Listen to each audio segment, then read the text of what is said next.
Okay बेटा, आज हमारा जो टॉपिक है वो है सॉल्युबिलिटी। सही हो गया। सॉल्युबिलिटी जो है सोल्यूट की ना, सॉल्वेंट के अंदर कितना सोल्यूट जो है ना डिसॉल्व होता है, उसको हम क्या कहते हैं? सॉल्युबिलिटी कहते हैं। अब इसको हम डिफाइन करेंगे, नहीं सॉल्युबिलिटी सॉल्युबल से निकल है, रेजोल्यूशन से निकल है। मतलब 100 ग्राम ऑफ सॉल्वेंट में कितना सोल्यूट डिसॉल्व है, 100 ग्राम ऑफ सॉल्वेंट में कितना सोल्यूट डिसॉल्व है, उसको हम क्या कहते हैं? सॉल्युबिलिटी कहते हैं। अगर हम इसको डिफाइन करना चाहें तो हम कैसे डिफाइन कर सकते हैं? The amount of solute dissolve in 100 gram of solvent eight a particular temperature और गिवन टेंपरेचर। क्यों टेंपरेचर गिवन और फिक्स क्यों होना चाहिए? क्योंकि सॉल्युबिलिटी चेंज होती है टेंपरेचर के चेंज होने से। बाद सब्सटेंस की सॉल्युबिलिटी टेंपरेचर बढ़ाने से इंक्रीज होती है, बाद सब्सटेंस की सॉल्युबिलिटी टेंपरेचर बढ़ाने से क्या होती है? डिक्रीज होती है। सही हो गया। सॉल्युबिलिटी जो है वो डिफरेंट सब्सटेंस की डिफरेंट होती है। गैसेस की सॉल्युबिलिटी टेंपरेचर बढ़ाने से डिक्रीज होती है, इनवर्सली प्रोपोर्शनल है। The solubility of temperature, the solubility of what gases is inversely proportional to temperature. आप टेंपरेचर बढ़ाएंगे, गैसेस की सॉल्युबिलिटी क्या होगी? डिक्रीज होगी। गैसेस की सॉल्युबिलिटी क्या होती है? डिक्रीज होती है। इसके एग्जांपल सुन लें, इसके एग्जांपल सुन लें। कैसे? मिसाल के तौर पर आप पानी को गर्म करते हो, जो ही गर्म करते हो जैसे बॉटम से लेकर बबल्स निकल रहे होते हैं। जो ही हम गर्म करते हैं तो बॉटम से क्या निकल रहे होते हैं बेटा? बबल्स निकल रहे। वो क्या है? डिसॉल्व ऑक्सीजन जो है अंदर जो डिसॉल्व थी, जो ही हमने गर्म किया टेंपरेचर बढ़ गया तो वहां से गैस बबल्स की फॉर्म में ऑक्सीजन गैस बाहर आ रही है। इससे पता चला कि गैसेस की सॉल्युबिलिटी टेंपरेचर बढ़ने से क्या होती है? डिक्रीज होती है। ठीक है। उसके अलावा मोस्ट सब्सटेंस हैं जिनकी सॉल्युबिलिटी टेंपरेचर बढ़ने से इंक्रीज होती है। मिसाल के तौर पर शुगर है, सुक्रोज की आप मिसाल लें, C2H2O11। आप वाटर में उसको डिसॉल्व करें, इसकी सॉल्युबिलिटी जो है ना ठंडे पानी में देखें तो वो कम डिसॉल्व होगा। उसी पानी को आप गर्म करें, क्या होगा? उसकी सॉल्युबिलिटी क्या होगी? बढ़ जाएगी। हम सॉल्युबिलिटी कैसे लेते हैं? 100 ग्राम सॉल्वेंट में कितना सोल्यूट डालें? 10 ग्राम, 20 ग्राम, 5 ग्राम, 2 ग्राम, कितना डालें उसको हम कहते हैं। ये तो मैं जस्ट ओवरव्यू दिया। अब हम इसको लिखते हैं। देखें, अगर लिखना चाहें तो सब कुछ बुक में लिखा हुआ है। खैर यहाँ पे लिखेंगे, वहाँ पे लिखेंगे तो खैर वो लिखा हुआ है, नोट्स में भी लिखा हुआ है, मेरे नोट्स भी हैं। तो आगे मैं वीडियो के लिंक में डिस्क्रिप्शन में लिख दूंगा सारा सब कुछ, तो लेक्चर हो जाए और जस्ट डिस्क्रिप्शन आउटलाइन हो जाए। ठीक है ना। सॉल्युबिलिटी कहते हैं मतलब amount of solute, amount of solute what dissolve, amount of solute dissolve in 100 किसी फिक्स क्वांटिटी में हो तो हमें 100 ग्राम में कितना होगा पता चलेगा ना। 100% 100 gram of what? Solvent. 100 gram of solvent at particular या given temperature. At particular, specific, particular इसको फिक्स भी कह सकते हैं। Particular temperature, particular temperature. Is it clear? इसका सॉल्युबिलिटी, जिस सब्सटेंस की हम बात करें उसकी सॉल्युबिलिटी होगी। ठीक है। At a particular temperature start solubility. Is it clear? समझ गए? टेंपरेचर बढ़ाने से सॉल्युबिलिटी, अब देखें सॉल्युबिलिटी जो है ना गैसेस की डिक्रीज होती है टेंपरेचर बढ़ाने से। मोस्टली सब्सटेंसेस की, सॉलिड सब्सटेंस की सॉल्युबिलिटी टेंपरेचर बढ़ाने से क्या होती है? इंक्रीज होती है। कुछ सब्सटेंस जैसे सोडियम थायोसल्फेट है, सोडियम सल्फेट है, उनकी सॉल्युबिलिटी टेंपरेचर बढ़ाने से डिक्रीज होती है। सुपर सैचुरेटेड मैं आपको बताता हूँ किन सब्सटेंसेस की जो है ना जो है सॉल्युबिलिटी टेंपरेचर बढ़ाने से डिक्रीज होती है। वो सब्सटेंसेस जिनको जब हम वाटर में डिसॉल्व करें, क्या करें? वाटर में डिसॉल्व करें तो वहाँ हीट रिलीज हो। क्या हो? इसका हीट ऑफ सॉल्यूशन नेगेटिव हो, उनकी सॉल्युबिलिटी टेंपरेचर बढ़ाने से क्या होती है? डिक्रीज होती है। जिनकी हीट ऑफ सॉल्यूशन मतलब सॉल्यूशन में डिसॉल्व करते वक्त हीट रिलीज से एब्जॉर्ब होती है। समझ गए? अगर हीट एब्जॉर्ब हो रही है, ये आपका लेवल नहीं है, फर्स्ट लेवल है, फर्स्ट लेवल में, बट जब हम बात करते हैं तो वो सब्सटेंसेस जो उनको हम वाटर में डिसॉल्व करते हैं उस वक्त हीट एब्जॉर्ब हो, उन सब्सटेंस की सॉल्युबिलिटी टेंपरेचर बढ़ाने से क्या होती है? इंक्रीज। अच्छा, कुछ सब्सटेंस ऐसे जो ठंडे पानी में भी हल होते हैं, गर्म पानी में उसी रेशियो से होते हैं। वो कौन से होते हैं? वो सब्सटेंस है, फॉर एग्जांपल NaCl ठंडे पानी में भी हल होती है और गर्म पानी उसी रेशियो से। क्यों? क्योंकि नमक को जब हम वाटर में डिसॉल्व करते हैं ना, हीट इतनी ज़्यादा रिलीज होती है ना, ज़्यादा एब्जॉर्ब बहुत कम होती है, वो निग्लिजिबल होती है। क्या होती है? इसलिए हम बाहर से एक्सटर्नल टेंपरेचर देंगे तो उसके ऊपर कोई इफेक्ट नहीं, उसकी सॉल्युबिलिटी बिल्कुल सेम रहेगी। तो बाद सब्सटेंस की सॉल्युबिलिटी जो है ना, अगर हम ग्राफ ड्रॉ करें टेम्परेचर के साथ, देखें यहाँ आगे टेम्परेचर आप बढ़ा दें, यहाँ क्या है? सॉल्युबिलिटी ऊपर की तरफ बढ़ रही है।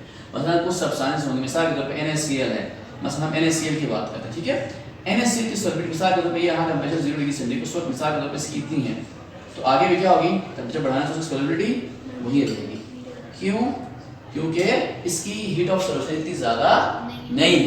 अच्छा, वो सब्सटेंसेस जिनकी हीट ऑफ सॉल्यूशन पॉजिटिव हो, उनकी जो है ना सॉल्युबिलिटी टेम्परेचर बढ़ाने से क्या हो जाती है, इंक्रीज हो जाती है।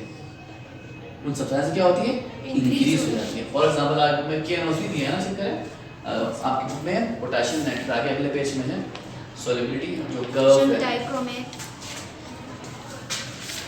ये तो देखिए जो ऊपर स्ट्रेट जो आ रहा है ये कौन सा आ रहा है, ये KNO3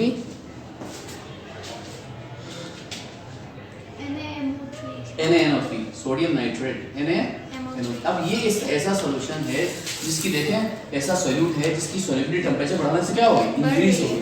अच्छा, कुछ है उधर सोडियम सल्फेट दिया है, कौन सा दिया है, नीचे जो आ रही है वो देखिए सोडियम सल्फेट जो नीचे आ रहा है ऊपर से, यहाँ से नीचे जो जा रहा है, यस सर, कौन सा है उसका नाम, सोडियम सल्फेट, सोडियम Na2SO4 है ना। यस तो ये देखिए कुछ की सॉल्युबिलिटी क्या हो रही है, टेम्परेचर बढ़ाने से डिक्रीज हो रही है, टेम्परेचर बढ़ाने से डिक्रीज, मसलन सोडियम सल्फेट या सोडियम थायोसल्फेट वगैरह, ये समझ गए।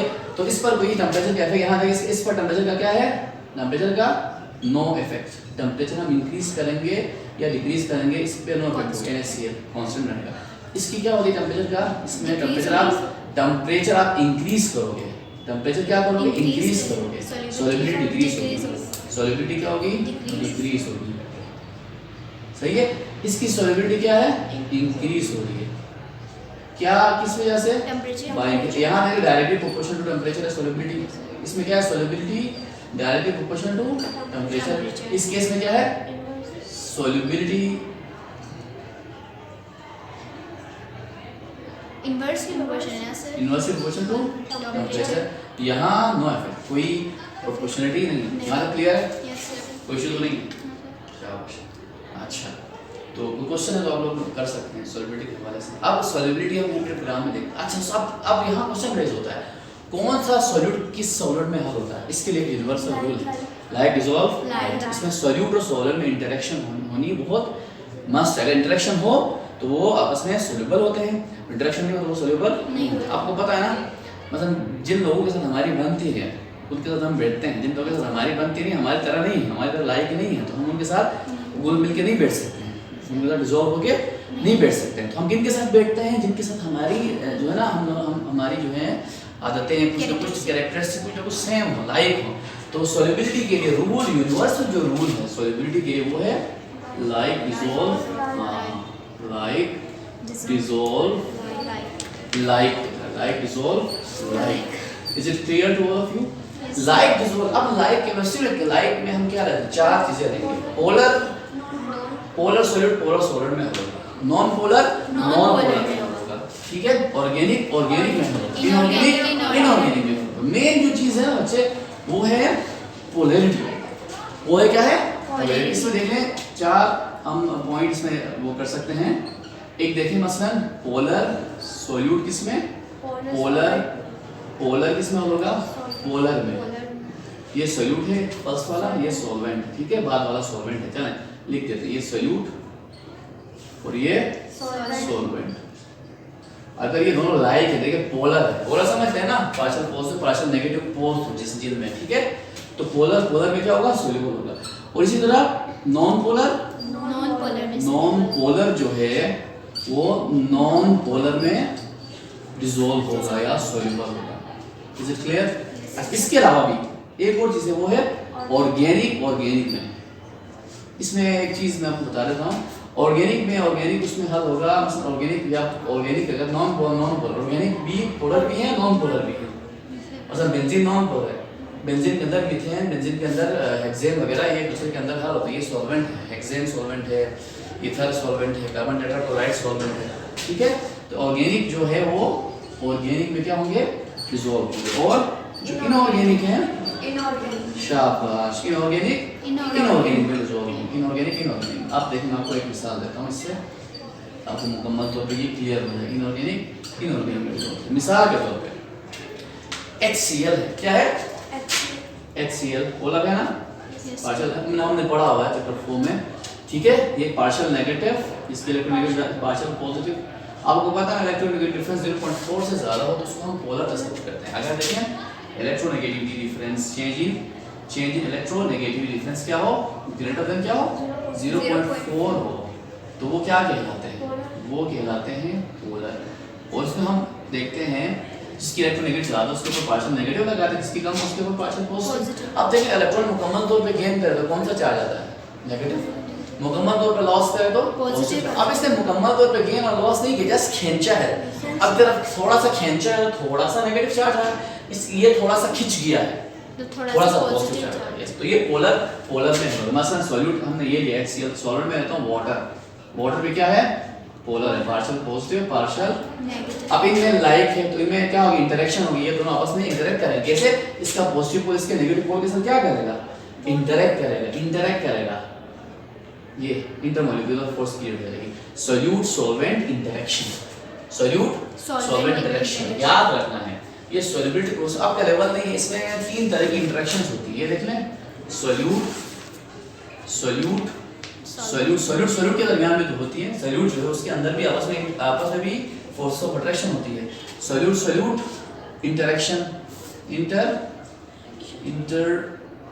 इंटरेक्शन और फिर क्या होगी सॉल्यूट सॉल्वेंट फिर थर्ड है सॉल्वेंट क्या है सॉल्वेंट इंटरेक्शन। तो याद रखें सॉल्वेंट की आपस में होती है, सॉल्यूट की आपस में होती है। अगर सॉल्यूट और सॉल्यूट के दरमियान जो फोर्सेस ऑफ अट्रैक्शन है उसको क्या करे कम करे, उसको क्या करे अपनी इंटरेक्शन से सॉल्यूट इंटरेक्शन से उसको कम करे।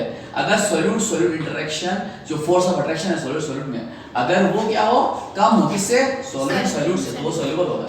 अगर सॉल्यूट फोर्स ऑफ अट्रैक्शन जो है सॉल्वेंट सॉल्यूट से कम हो तो वो हल नहीं हो। उसको हल करने के लिए हमें बाहर से टेम्परेचर देना पड़ेगा सॉरी। Is it clear? अब सॉल्वेंट इंटरेक्शन भी है तो बताएं वाटर एक गिलास पानी है, उसके अंदर जो वाटर एक गिलास पानी में जो मॉलिक्यूल्स आपस में हैं अटैच है ना, किस फोर्स से अटैच है इंटरमॉलिक्यूलर फोर्स। वाटर में कौन सी इंटरमॉलिक्यूलर फोर्स है हाइड्रोजन बॉन्डिंग। सॉल्वेंट इंटरेक्शन होती है, ये मेन है याद रखना है। अगर सॉल्वेंट इंटरेक्शन सॉल्यूट से क्या हो सॉल्यूट से ज्यादा हो तब वो सॉल्वेंट के अंदर क्या हो जाता है डिसॉल्व हो जाता है, हल हो जाता है। Is it clear? Any question any problem? Okay yes sir H2O और NaCl में से बिल्कुल 100% आयनिक कंपाउंड्स वाटर में क्या होते हैं रेडिली सोल्यूबल होते हैं। अब देखें मसलन मिसाल के तौर पे हम इसकी मिसाल लेते हैं। मसलन ये NaCl है, NaCl हो गया, ये पॉजिटिव नेगेटिव। ये वाटर में जब हम डालते हैं तो वाटर इसको क्या करता है वाटर का नेगेटिव पोल इसको खींचता है। वाटर का नेगेटिव पोल किसको खींचेगा सोडियम को, और फिर ये पॉजिटिव पोल को फिर ये क्लोराइड खींचेगा, एक दूसरे के साथ क्या करेंगे इंटरेक्ट करेंगे। तो आयनिक कंपाउंड्स जो होते हैं वो क्या होते हैं रेडिली सोल्यूबल होते हैं। ये याद रखें एक चीज नोट करें, ये जो आयनिक कंपाउंड्स होते हैं क्या होते हैं वो ज्यादा सोल्यूबल होते हैं। आयनिक फुल चार्ज है ना इनके ऊपर। Ionic compounds are what readily या हाईली soluble in water।